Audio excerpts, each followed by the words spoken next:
pour les nuls.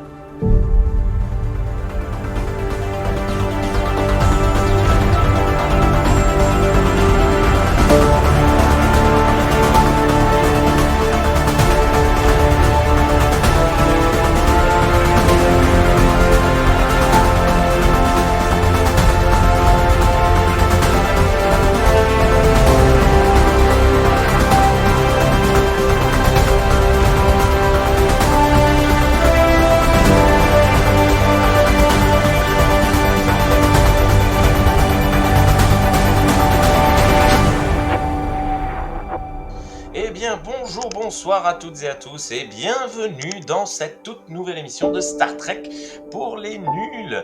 Cette fois-ci, une émission quelque peu hors série, un peu spéciale. Salut Thierry, comment vas-tu ? Salut, ça va et toi?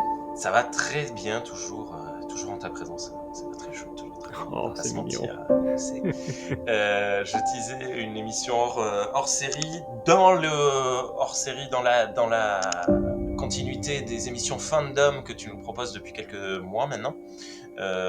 Tu nous proposes ce soir une interview d'une personne historiquement connectée à Star Trek en France. Est-ce que tu veux bien juste nous la contextualiser, parce que c'est à la base ça devait être une capsule, mais je la trouvais un peu longue et je me suis dit que ça ferait l'occasion d'une émission entière, à part entière. C'est pour ça qu'on fait ça pour cet enregistrement. Donc on t'écoute Thierry, si tu veux bien nous présenter Oui, tout au ça. début, je voyais plutôt ça comme un bonus aux émissions fandom, mais c'est vrai que autant, voilà. Donc Dominique, c'est quelqu'un que je croise en convention depuis les débuts que je fais des conventions avec le Star Trek French Club. Je crois que la première qu'on a fait, elle était présente. Et donc c'est quelqu'un qui est fan de Star Trek depuis les années 60. En France, ce qui m'a surpris quand je l'ai appris dans l'interview, parce que je pensais qu'elle avait découvert en même temps que les autres fin 70, début 80, là, quand ça commençait à passer. Sur la 5. Ouais, voilà, elle en parle d'ailleurs. Et assez rapidement, entre guillemets, elle a rejoint un fan club dont elle est ensuite devenue la présidente. Euh, alors je me rappelle plus le nom, parce qu'en plus il a changé de nom plusieurs fois, et puis quand elle est devenue présidente du fan club, elle a changé le nom du fan club, mais bref, l'important c'est qu'en fait, voilà, elle était, dans les années 80, elle était présidente d'un fan club Star Trek, qui n'existe plus aujourd'hui, mais elle est encore en contact avec avec des gens de ce club. Et qui n'est pas Unification, on en parlait hors enregistrement. Voilà, Parce que c'est moi, ça. je pensais que avant Unification France, il n'y avait rien eu. Eh C'est la ben, première découverte si. pour moi. Il y avait ça, et Unification s'est fait un peu en parallèle. Les D'accord. deux clubs ont coexisté, mais il n'y a pas eu je crois pas qu'il y ait eu de fusion ou quoi que ce soit. D'accord.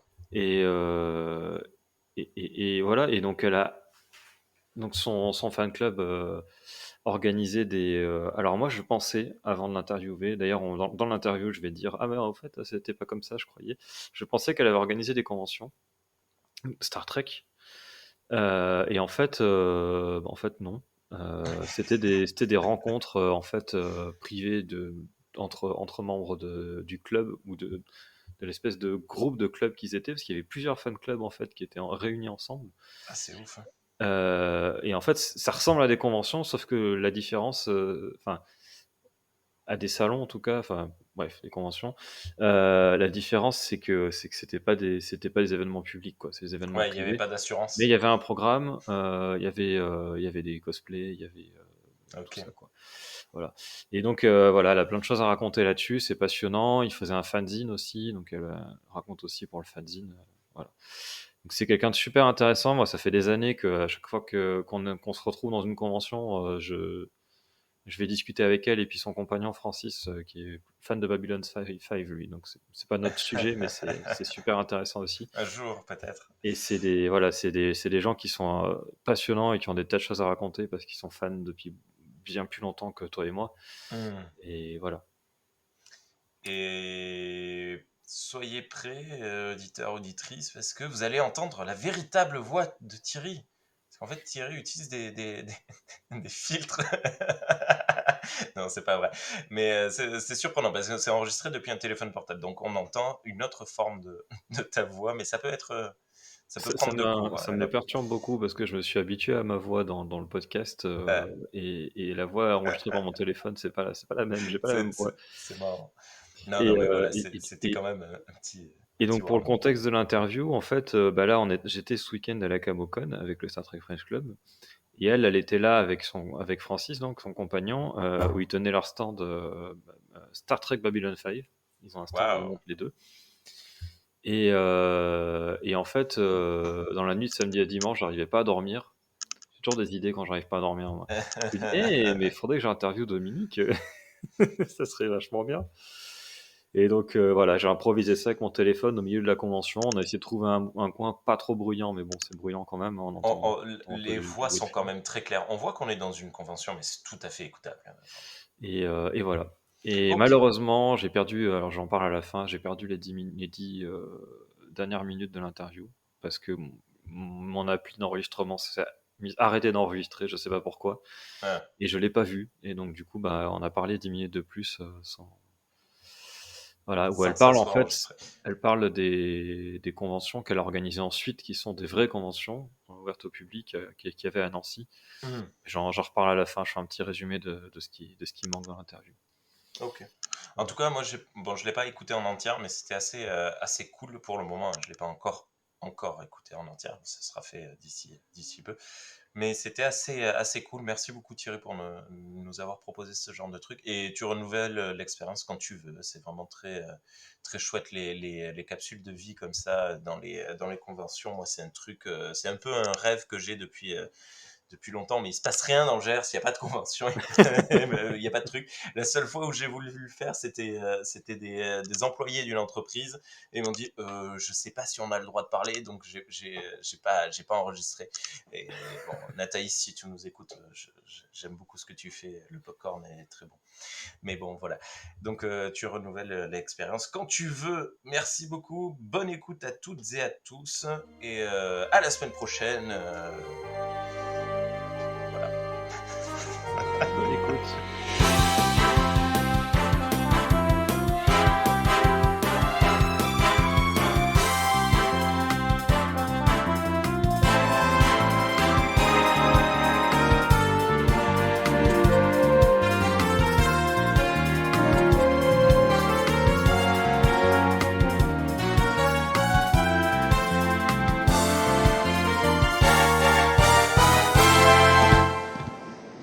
Alors bonjour à toutes et à tous, bienvenue dans Star Trek pour les nuls. Je suis Thierry et je suis actuellement à la Camocon et je suis avec quelqu'un d'assez spécial pour moi, quelqu'un que j'aime beaucoup, c'est Dominique. Et donc Dominique est fan de Star Trek depuis assez longtemps et il a participé à beaucoup de choses. Et voilà, je voulais qu'on parle un petit peu de son expérience en tant que fan. Ça va être un bonus de la série d'émissions sur le fandom. Alors Dominique, comment ça va déjà pour commencer ? Bonjour déjà, et puis ça va, toujours un plaisir d'être en convention, puis de voir les amis, les copains. C'est toujours une ambiance particulière. Ah oui, je suis tout à fait d'accord. Alors, comment tu as découvert Star Trek au tout départ ? Alors c'est une longue histoire. J'ai découvert Star Trek quand j'étais gamine, donc j'avais 9 ans, ça fait plus de 55 ans maintenant que je suis fan. Et j'ai regardé ça sans plus. Voilà, mais je regardais tous les soirs, donc voilà. C'était 1969, je crois bien. Donc j'avais une dizaine d'années. Et après, il y a eu la période d'adolescence. On a autre chose à faire, forcément. Je me suis mariée. Et arrivé 1985, avec la 5e chaîne, qui a passé Star Trek, le même épisode 5 fois dans la journée. Et que je regardais forcément 5 fois dans la même journée. Ah oui, quand même, c'était... Oui, d'accord. Parce que les premières fois quand tu as regardé Star Trek enfant, c'était sur la télé allemande ? Non, c'était Télé Luxembourg, la RTL. Ah d'accord, donc les Luxembourgeois ont eu plus de chance que nous. D'accord, ok.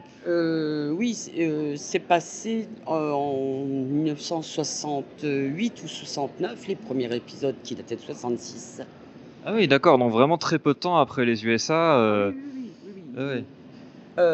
Ça passait avant le film du soir, donc ça passait de 8 à 9 avec toutes les petites séries de l'époque qu'on a découvert en France des années bien plus tard, comme Voyage au pays des géants, Jean Ranchuel, enfin, toutes des petites séries qui faisaient 1 heure à l'époque, entre 50 minutes et 1 heure. D'accord. Et du coup, c'était en quelle langue? Français. En français, on n'est pas loin de la Belgique, hein. Donc les Belges, ils parlent allemand et bien français aussi, hein. C'est frontalier quand même, hein. On est à quoi 150 km de la Belgique à Nancy, hein. Ah oui, d'accord. Donc il fallait habiter près de la Belgique pour découvrir Star Trek à la bonne heure en France. Lyon, Marseille, non, vous devez attendre les petits gars. Pas de bol. Et donc alors sur la 5, tu disais. Alors, avant, il y a eu en 1981 une tentative pendant les grandes vacances, c'est-à-dire juillet et août. Ils ont passé quelques épisodes de Star Trek à 1h30, à 13h30 sur la 1. Mais c'était pour remplir des trous, je pense. C'était les grandes vacances, donc on ne savait pas quoi mettre. On a mis un machin qui traînait et qu'ils avaient acheté. Ça n'a rien fait, ou très peu de gens l'ont vu parce qu'en été, bon, on sort. D'accord. Ensuite, Donc toi, tu savais que c'était sorti, mais tu regardais pas ça. non, parce que bon, en été, moi je préfère sortir que de rester devant ma télé, quoi, hein. L'hibernation, c'est l'hiver. Et donc il y a eu 1985, la grande chaîne de séries, des séries, parce que alors là on a découvert un paquet de séries, hein, par Star Trek. Il y a eu Tonnerre mécanique, Supercopter, toutes des séries qu'on connaissait pas, mais qui avaient été tournées il y a des années aux États-Unis, quoi. Là, ils ont fait fort, ils ont acheté un Halo et puis on en a pris plein les yeux. Le seul problème, c'est qu'ils passaient 5 fois le même épisode dans la journée. D'accord, mais tu regardais les 5 Ah fois. oui, matin, midi et soir, et jusqu'à minuit. Alors même à minuit, parce qu'il y avait le minuit pile, c'était un journal. Quel que soit l'événement, quel que soit le suspense, il coupait. Minuit pile. C'était le mec qui était en train de se faire D'accord, poignarder. en plein épisode. Voilà. Le mec qui était en train de se faire poignarder, le poignard restait en suspens. Et on voyait ça dans les... Ça durait 5-10 minutes, le journal, le minuit pile. Donc là, ils ont passé tous les épisodes. Et à Noël, donc j'aurais dû déjà me méfier, parce que 5 fois le même épisode dans la même journée avec la même fin, on commence à se poser des questions, hein. Donc à Noël, ma soeur me téléphone et me dit je sais pas quoi t'acheter pour Noël, machin. Par contre, j'ai vu des romans Star Trek. Romans Star Trek?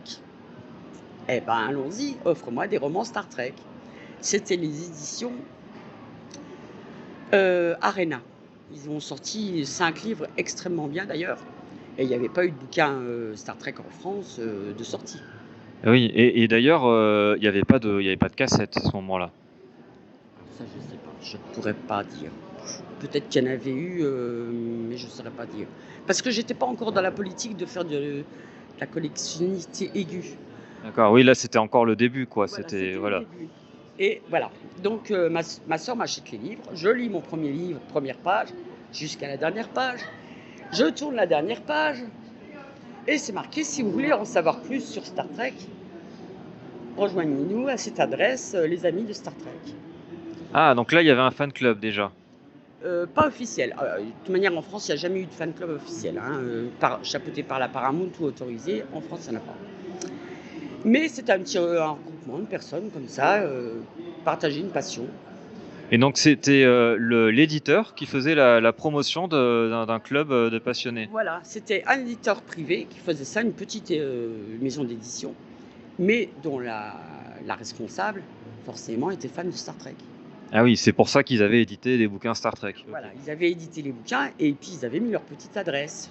Dominique, qu'est-ce qu'elle fait? Elle écrit. Je n'aurais jamais dû écrire. Jamais. Ça a été le début de la fin. Voilà, c'était le début de la fin. Voilà, la fin est belle. Enfin, elle n'est pas finie. Mais bon, donc j'ai écrit, on m'a répondu très gentiment.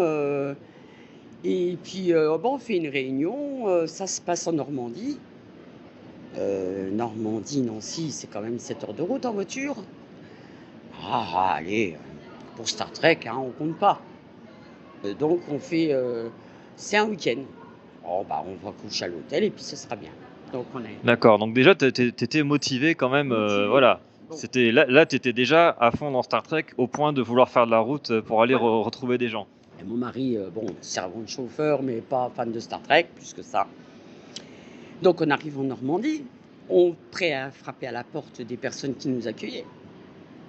Et on se dit, mais qu'est-ce qu'on fait là? On connaît personne. Qu'est-ce qu'on fait là? Allez, on retourne. Et au moment où on retourne, la porte s'ouvre. Ah, c'est les anciens, machin. Ils nous avaient jamais vus ni d'Ève ni d'Adam. On a été reçus comme des rois. Barbecue, quiz, jeux divers et variés, discussions où ça commence par Star Trek et on finit par le qu'est-ce qui se passe, le chômage en France. C'est comme si on se connaissait depuis 20 ans. Ah, les passions communes, ça crée des liens tout de suite. Exactement. Et du sujet Star Trek, mais on passe à divers et variés, la vie familiale. On a acheté une voiture avec Star Trek. On est D'accord. parti à une convention avec une voiture, on est revenu 15 jours après, on a échangé les voitures avec des gens qui avaient des enfants comme nous, et point barre, terminé. Ça n'a rien à voir avec Star Trek. Comme quoi, ça mène à tout. Voilà, ça mène à tout. Et puis ensuite, les gens, il y a eu un autre fan club. En fait, c'était des petits fan clubs qui comptaient. Et en général, dans ces fan clubs-là, c'était les fan clubs des autres fan clubs qui venaient. On faisait partie de 3-4 fan clubs chacun. Il y avait le fan club normal, il y avait le KS. KS, c'est Kirk Spock, forcément. Donc, le côté homosexuel de la chose. Il y avait des fan clubs qui étaient un petit peu plus sur les acteurs, d'autres sur plus les personnages. Moi, je suis plus personnage qu'acteur. L'acteur qui a divorcé, je m'en fous un petit peu quand même. Hein. Et donc, on faisait partie chacun des fan clubs. Et puis, c'était l'Alliance Normande. Donc l'Alliance Normande, c'était le groupement de fan clubs, c'est ça? On devait être une 60aine. Un petit fanzine qui paraissait une fois par an, avec les moyens du bord, photocopieuse de la copine qui pouvait faire des photocopies au boulot, des choses comme ça. Ça fonctionnait avec des dons pour les timbres, pour pouvoir les envoyer. Parce qu'attention, il faut se rappeler qu'à l'époque, le Minitel était en plein essor. Hein. Il n'y avait pas de Facebook, il n'y avait pas de... C'était ou Minitel ou courrier. Et encore, le Minitel, ça ne fonctionnait pas pour les particuliers la journée, c'était pour les entreprises. Ah oui, d'accord. Pour les particuliers, c'était que le soir, c'est ça? C'était que le soir à partir de 18h, quand les entreprises en général avaient fermé, ou le dimanche dans l'après-midi. D'accord. Et il y avait des comment on appelle ça, des sites Minitel pour Star Trek? Je sais pas comment on appelle ça justement. Enfin, on avait une adresse à taper, et puis, mais c'était pas des discussions très longues parce qu'il fallait déjà taper sur le clavier. Et puis c'était un instrument qui était fait beaucoup plus pour les professionnels. D'accord. Mais toi, tu as parlé de Star Trek sur Minitel? Ah oui, j'ai fait un concours, ça devait être Star Trek Génération, où on pouvait gagner des t-shirts. Ça alors ça, tu m'apprends un truc. Je savais pas du tout que sur le Minitel, il y avait eu des choses Star Trek. Si. Et puis ça s'est un peu démocratisé, tout le monde en a eu, les horaires ont été plus larges. Puis ça coûte cher en plus le Minitel. Les communications du Minitel, c'était pas gratuit, hein, attention. Hein. Ah bah oui, c'est vrai que oui. Pas de téléphone portable. Ah bah non, là. C'était le téléphone fixe. Et là, entre membres de clubs, pour vous organiser, pour créer des rencontres ou des choses comme ça, c'était plutôt par courrier ou plutôt par téléphone? Le téléphone coûtait cher aussi parce que c'était pas des forfaits encore. Donc si tu voulais pas avoir de facture astronomique, il fallait se calmer. Ou bien le courrier, le bon vieux courrier quoi, qui mettait 3-4 jours. Mais avec le courrier, tu en fais des choses. Hein. Ah bah oui, ça y a pas de c'est vrai que c'était quand même efficace mine de rien. Oui. Mes premières histoires, j'ai écrit des histoires Star Trek. Mes premières histoires, j'avais une amie en Normandie, à qui j'envoyais les épreuves, elle me les corrigeait parce que j'étais extrêmement nulle en français. Et qui me refaisait retour du courrier, 10 pages, ça va pas, ça les fautes, revois tes règles de grammaire, je me suis vachement améliorée depuis. à côté. Ah oui, donc tu avais ton éditrice personnelle. Oui, puis après on éditait ça pour le club et puis on vendait ça le prix que ça avait coûté pour les photocopies, quoi. C'était vraiment de l'artisanal. D'accord. Et là, le club dont tu parles, c'est le club que tu avais fondé ou à ce moment-là, tu étais encore dans un club qui avait été fondé par d'autres personnes? Ah non, non, ça c'était un club qui avait été fondé par d'autres personnes, dont les petits clubs que je parlais tout à l'heure. Il devait y avoir aussi Link, mais alors c'était beaucoup des Anglais, enfin des Français qui parlaient anglais, dont les traducteurs des éditions Fleuve Noir plus tard, enfin les traducteurs. Ah d'accord, donc les traducteurs participaient aussi au fandom finalement. Oui, parce que eux, ils avaient accès à beaucoup plus de choses, étant donné qu'ils parlaient anglais. Donc nous déjà la Ah oui, barrière de forcément. langue, forcément. Ils avaient accès des cassettes en anglais que nous on n'avait pas accès, des séries en anglais qu'on n'avait pas accès, des livres en anglais auxquels on n'avait pas accès. Qu'est-ce qu'il y avait? Donc ils relayaient les informations, les nouvelles, ils faisaient des résumés de bouquins par exemple, des choses comme ça? Des résumés de bouquins, ils allaient dans des conventions où on parlait anglais. À Londres, bien souvent, et puis ils faisaient découvrir aux autres, parce que bon, en France, c'est pas nouveau, mais il n'y a pas beaucoup de gens qui aiment apprendre une autre langue correctement. On est un peu feignant de ce côté. Ah oui, oui, c'est vrai, tout à fait. J'en conviens, mais je me suis améliorée, hein, j'ai au moins une dizaine de mots à mon vocabulaire, hein. Et donc après, qu'est-ce que tu as fait en premier? Ou les deux en même temps peut-être? Tu as commencé par faire un fanzine ou après tu as fondé ton club Star Trek? Comment ça s'est passé? Eh ben, on recevait donc les fanzines une fois par an. Bon, c'était des nouvelles qui n'étaient pas fraîches forcément au bout d'un an, hein. On avait le compte-rendu de ce week-end qu'on faisait tous ensemble.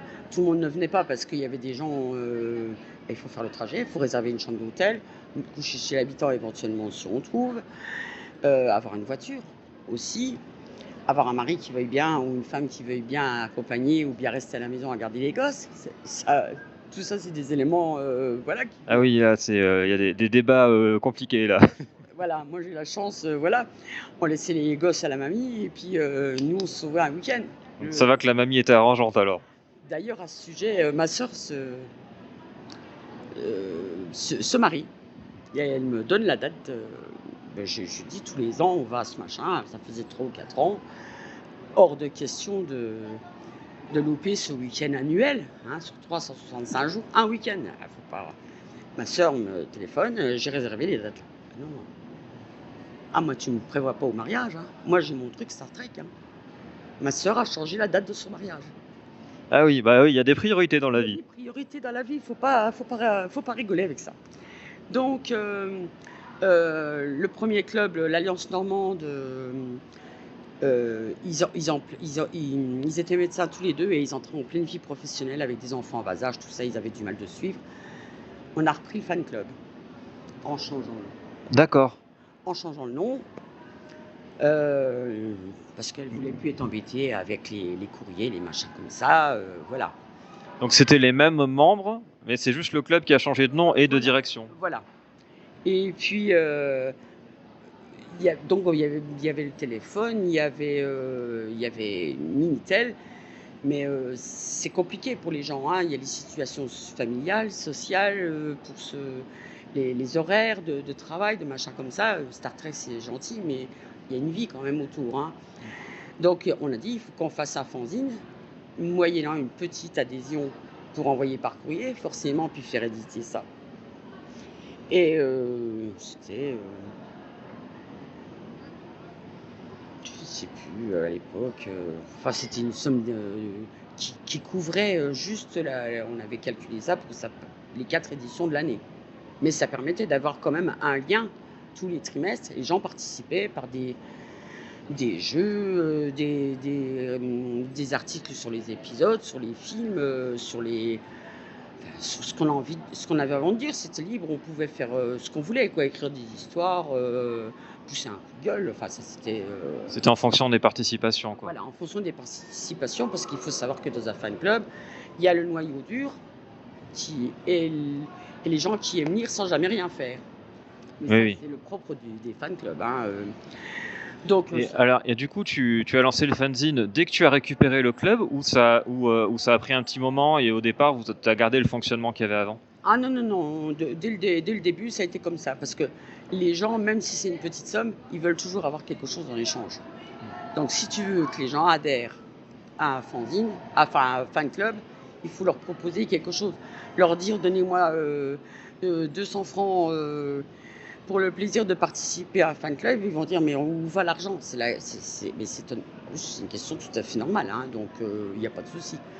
Donc, on a été jusqu'à Donc là, c'était en quelle année à peu près ça, quand tu as commencé le fanzine et que tu as repris le club?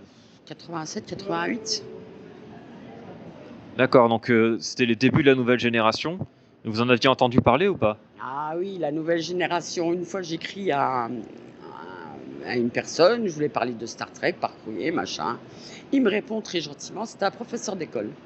Il répond très professionnel. Neg Deep Space Nine, machin. Et je dis, mais de quoi il me cause? Moi, je veux juste parler de Star Trek. Donc je lui réponds, mais vous vous êtes trompé de courrier, vous deviez correspondre avec quelqu'un d'autre. Il me téléphone et il me dit, mais tout ça, c'est du Star Trek. Ah bon? Moi, j'en étais resté à la classique, hein. Ah oui, tu as appris ça comme ça, c'était même pas dans un magazine ou quoi, c'est quelqu'un qui t'écrivait. Sur Nancy, il n'y avait rien, hein. Il n'y avait que Paris, hein. Il y avait 2 magasins à Paris, il y avait Déconac et il y avait Street Burger. Là, il fallait y aller dans ces magasins-là, spécialisés, attacher les mains dans le dos, hein, parce que tu ressortais pas de là sans avoir une remontrance du banquier, hein. Et puis en plus, les prix étaient... ils avaient le monopole. Oui, et puis bon, c'était de l'import. Voilà. Et en France, ça n'existait pas, hein. Les boutiques, il n'y en avait pas du tout, hein. Oui, donc ils en profitaient bien. Voilà. Bon, c'est de bonne guerre, hein. C'est des commerciaux, hein. Oui, et puis ça te permettait quand même d'avoir accès à des choses. Donc là, déjà, tu collectionnais aussi à ce Je moment-là. commençais à collectionner, mais bon, j'avais des enfants, 4 enfants en bas âge. On a autre chose à acheter que les DVD Star Trek ou les cassettes. On a la paire de baskets à acheter. Bon, donc il faut faire un choix. Oui, c'est sûr. Là, alors le mariage de la sœur, c'est bon, mais par contre, les enfants pieds nus, non, quand même, faut Non, quitter des non. chaussures. Mais il reste quand même la fête des mères, il reste Noël, il reste Pâques, il reste l'anniversaire. Il y a de quoi faire quand même, hein, si on Ouais, ça fait beaucoup de choses. Je rigole. Mais bon, donc on a monté ce fan club-là, qui a changé 2 fois de nom, parce qu'il n'était pas percutant. Nous, on n'est pas dans la publicité, donc voilà. Et il a terminé par Coordination Star Trek France. D'accord. Donc ça, alors sur le stand que tient Dominique à la Camocon, il y a des fanzines justement qui sont montrés, exposés. Et ça, c'est ceux-là, il me semble, hein. Oui, c'est ceux-là, et ils sont de meilleure qualité. Voilà, parce que la photocopie, déjà la photocouleur s'est développée. Parce qu'au début, c'était astronomiquement cher. Et Alors tu m'avais raconté justement qu'il y avait sur les premiers fanzines auxquels tu participais, tu collais des photocopies couleurs juste aux endroits où il y avait besoin d'images en couleur. alors ça, c'est pas Star Trek, c'est Babylon 5. C'est une autre série, un autre fan club que je tenais. Je suis compliqué, moi, dans la vie. Je sais partout, mais je fais beaucoup de choses en même temps. Donc, quand je n'ai pas moyen de choisir entre Babylon 5 et Star Trek, je fais les deux. Donc du coup sur Star Trek il n'y a pas eu ce problème-là parce que le fanzine est apparu plus tard peut-être? Non, c'est surtout parce qu'on avait un copain qui travaillait dans une imprimerie. Ah oui, ça aide, ouais, ça facilite les choses. Voilà, ça facilitait les choses. Le patron était compréhensif dans la mesure où on lui faisait les fanzines, mais on lui faisait faire les fanzines, mais il le faisait à un prix, le matos, quoi. D'accord, à prix d'usine comme on dit. Voilà, à prix d'usine. Donc on a fait ces fanzines-là et on en a fait au moins 25 numéros, hein, x4 par an, ça fait 4, 5, 6 ans. Sont apparus, pas Facebook, mais les emails. Et là, Ah oui, donc là les mailing lists. Voilà. Et ça commence à devenir compliqué parce que les gens, ils reçoivent tout gratuitement, donc pourquoi payer pour un fanzine, oui. D'accord. Ok. Et donc, alors je sais que tu as organisé des conventions, je crois que je l'ai dit tout à l'heure. Oui. Ça a commencé quand? Alors, 2019, 2018, 2017, 2016. Je crois que la première, ça a été 2016. Parce que sur la région ancienne, il n'y avait pratiquement rien. Donc, Ah, là tu parles de Nancy Collector, mais je parlais plutôt des conventions Star Trek, des petites conventions Star Trek que tu organisais avant. on n'appelait pas ça des conventions, on était plus modeste, on appelait ça des week-ends Star Trek. Ça commençait le samedi à midi et jusqu'au dimanche 17h. Mais ça se passait quand même dans un gymnase, il y avait des expos, des costumes, non? Ou chez l'habitant, ou dans une salle louée de village, ou une petite salle, quoi. On était... Ah voilà, il y avait quand même des salles, voilà. Alors raconte-moi un petit peu, ça c'était dès le départ aussi du fan club. Ah oui, oui. Comment ça s'est passé? Alors ça, c'est anthologique, parce que, bon, déjà, les gens, tout le monde ne venait pas, parce que c'était une histoire de distance aussi, mais il y a des gens qui venaient quand même de loin, hein. Participer au week-end, c'est moi qui faisais à manger. Donc on a dû avoir jusqu'à 60 personnes, et c'était pas de la cuisine de grand chef, hein, mais c'était la cuisine familiale, mais pour 60 personnes. Ils donnaient une participation. Je crois qu'à l'époque, ça devait être 200 francs pour le week-end. Ça représente- D'accord, donc c'est quand même un week-end payant, il y avait une location. Alors, au départ c'était chez l'habitant et après vous avez loué des salles, comment ça s'est On était passé? plus de monde. Moi, dans ma maison, je ne peux pas accueillir 30 personnes. D'accord, et donc parce que j'ai vu passer des coupures de journaux, vous étiez dans une salle municipale et il y avait des gens en costume. Oui, tout à fait, hein. Mais on faisait la même chose qu'à la maison, sauf on le faisait dans une salle municipale. On contactait les républicains qui venaient faire un article de journal sur notre week-end, parce que c'était privé, mais on voulait quand même diffuser, puis dire hey, les gars, on est là, si vous voulez venir sur Nancy, vous avez... des fois, c'est près de chez toi, tu sais pas que ça existe. Oui, tout à fait, oui. Donc, bon, il y avait le repas du midi, avec l'apéritif, bien entendu. Il y avait le repas du soir. Ça finissait vers 11h minuit, suivant, voilà. Et il y avait le repas, le petit déjeuner du dimanche matin et le dimanche midi. Et il y avait un programme qui n'était jamais respecté, bien entendu, mais c'était juste pour faire bien. D'accord, donc il y avait un programme, il y avait des conférences, il y avait des jeux. Plus des jeux que des conférences, il y avait des jeux de mime. Il fallait mimer des personnages de Star Trek. Par exemple, l'accouchement de Kirk, c'est pas triste à voir. Les jambes écartées sur une chaise, juste pour dire que voilà, ou Odo qui est en train de se reposer. Alors il passe dans une passoire à travers le sol, mais tu es assis dans la passoire, puis il faut que les gens ils comprennent que tu passes à travers la passoire. Ah, vous aviez droit à des accessoires alors? Ah oui, c'était des mimes. Ouais. La princesse Leila avec 2 brioches sur la tête. Ah oui, on a eu... hélas, on a perdu des amis très jeunes, dans la cinquantaine, voilà. Mais c'était des gens on fonctionnait tous avec le même cerveau. Donc on savait, cette image-là, tout le monde disait, oui, c'est ça. On n'avait même plus besoin de réfléchir, quoi. Il y avait des jeux de quiz vidéo, où il fallait sur une image d'un épisode reconnaître l'épisode, ou une réplique. D'accord, alors ça, comment avec un magnétoscope, tu capturais les images? Oui, ça, c'est la section découpage. C'était une autre amie qui le faisait, qui était plus douée que moi pour découper les épisodes, des choses comme ça. Mais oui, il y avait tout ce qu'ils pouvaient récupérer comme blooper aux États-Unis. Kirk qui loupe l'entrée de la prison et qui glisse sur le sol et qui tombe. Ça fait marrer les gens. Mais bon, voilà, c'est... Bah donc c'était un moyen de voir des choses un peu exclusives. Voilà. Et c'était surtout primé. Il y avait des cadeaux. D'accord. Et alors ça a duré de quand à quand à peu près? Sur les 5 ou 7 années où a duré le fait. Donc c'était dans les années 90, ça a commencé peut-être ça a fini en 2001, 2002, c'était quand la dernière? Je ne saurais plus dire, mais il faudrait regarder les fanzines, je ne sais plus. Peut-être les années 2000, ouais. D'accord, bon c'est pas grave, mais c'est histoire de se faire une idée à peu près de la période. À un moment, on a eu les fan clubs Star Trek et Babylone en même temps. Donc il y avait la réunion de Star Trek, c'était au mois de juin, et la réunion Babylone, c'était au mois de septembre. D'accord, histoire d'étaler un petit peu les préparatifs, tout ça. Surtout que je me remette entre les deux.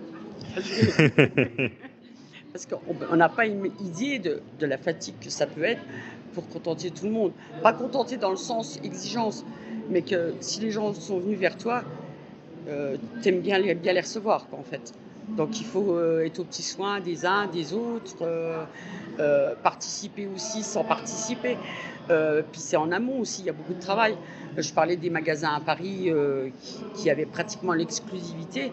Une fois par an, on allait à Paris avec mon mari pour acheter des lots pour les dotations de ces animations-là, pour Star Trek et Babylone. Le gars, quand il me voyait arriver, il était content comme tout. Il me déballait le tapis rouge, hein, parce qu'il savait qu'il y a la Dominique. Mais c'était des fan clubs montés en association loi 1900. Hein. D'accord, oui, il y avait vraiment une structure légale, tout ça, oui. Légal, D'accord. au moins pour la stabilité. Oui, oui. Alors ça, tu vois, moi, comme j'avais vu les coupures de journaux et qu'il y avait des locations de salles et des costumes, je pensais que c'était vraiment des conventions, mais en fait, c'était des événements privés. Ah oui, c'était des événements privés. Ça n'existait pas à l'époque. Même les conventions de jeux de rôle comme on fait maintenant, il n'y avait pas ça. Et voilà, malheureusement l'interview s'arrête ici, je suis désolé, on avait continué à parler pendant une bonne dizaine de minutes après ça. Mais voilà, j'ai enregistré avec mon téléphone avec une appli que je connais pas et ça a coupé sans que je me rende compte. Donc il manque la fin de l'interview malheureusement. Donc après on avait plus développé sur les conventions. Donc c'est donc Migen Collector, c'est les conventions qu'il y a eu entre 2016 et 2019, qui étaient des conventions plus généralistes sur les séries télé. Et les collections, du coup, hein, comme son nom l'indique, voilà, qu'elle a organisé pendant cette période-là. Et puis on était revenu aussi sur le fait qu'elle a tenu des stands comme elle fait encore maintenant. Là, à la Camocon, où je l'ai interviewée, donc elle était avec son compagnon Francis, et ils tiennent ensemble un stand Star Trek Babylon 5. Et donc ils ont fait ça depuis plus de 20 ans, tenir des stands dans les autres conventions. Dès qu'il y a eu des conventions en fait dans leur environnement proche, on va dire, ils se sont mis à tenir des stands Star Trek Babylon 5. Voilà. Donc de la part de Dominique, voilà, je vous remercie de nous avoir écoutés, de l'avoir écouté jusqu'au bout. Enfin, en tout cas, jusqu'à ce que mon portable arrête d'enregistrer. Et puis, mais moi, je vous dis à très bientôt. Crop, là. Galaxy Pop. Galaxy Pop. Galaxy Pop. Galaxy Pop. Wow. Galaxy Pop.